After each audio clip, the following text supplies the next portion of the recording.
Shalom, this video is about one of the most magnificent books ever written, the fifth book of the Torah, the book of Deuteronomy.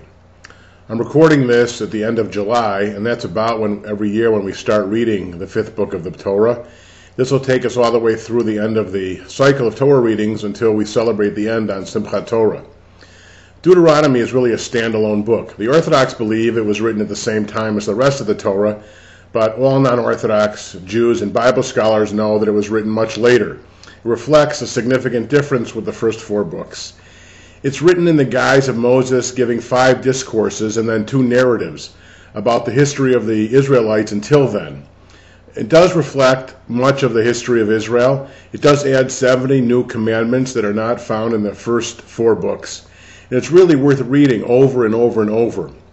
It does add some new things and emphasize things in a very important way which shapes the rest of Judaism. What are those differences and what are the things? Well, first of all, that there are 2 names to the book. We call it Devarim or Deuteronomy in the Greek, but earlier it was called the Mishnah Torah, the repetition of the Torah. That name has grown out of use and was borrowed by Maimonides when he wrote his famous Code of Jewish Law when he lived in the 12th century. Now, what is special about the book of Deuteronomy?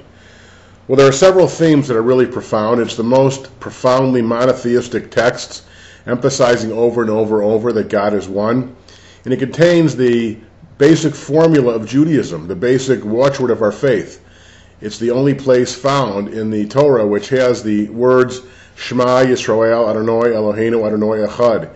Hear, O Israel, Adonai is our God, Adonai is one, a unity.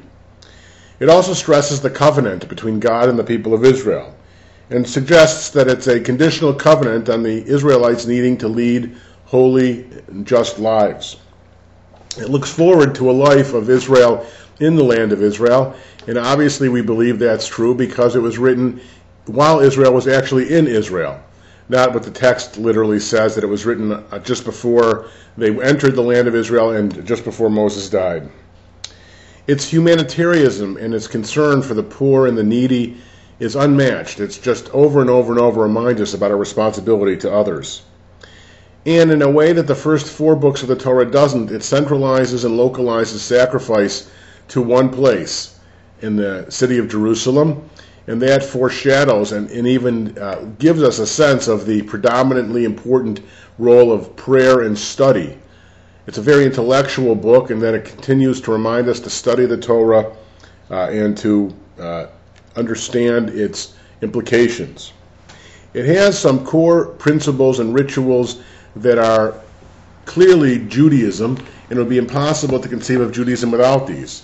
Besides the Shema, it has the second recitation of the 10 Commandments, and it adds some different things in the 10 Commandments. Most notably, it gives us, besides the commandment to remember the Sabbath, that's in Exodus, it tells us to guard and keep the Sabbath, which gives us the whole basis of the rules about resting on Shabbat.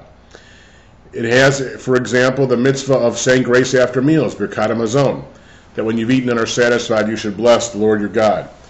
It has the commandment for mezuzah and tefillin. In the first paragraph that we recite liturgically twice a day after the Shema, it tells us to love God with all our heart, soul, and might, to teach our children diligently, to put a mezuzah on our doorposts, to wear tefillin on our arms and our foreheads. It reminds us about giving charity to the poor. And it has a very important theological and ethical basis, which is quoted extensively by Maimonides in his introduction to the Mishnah Torah. It's impossible to overstate the significance that Deuteronomy has had for Judaism, and I urge you to read it. For Jews, my best suggestion is that you keep up with the weekly Torah readings, preferably by being in synagogue and hearing them chanted. But you can also find them on a Jewish calendar. We just finished the first section of Deuteronomy. We now go on to Ve'et Hanan this next week, and read it over and over and over. It's a very important, beautiful book, inspired by God and written by our ancestors to shape Judaism.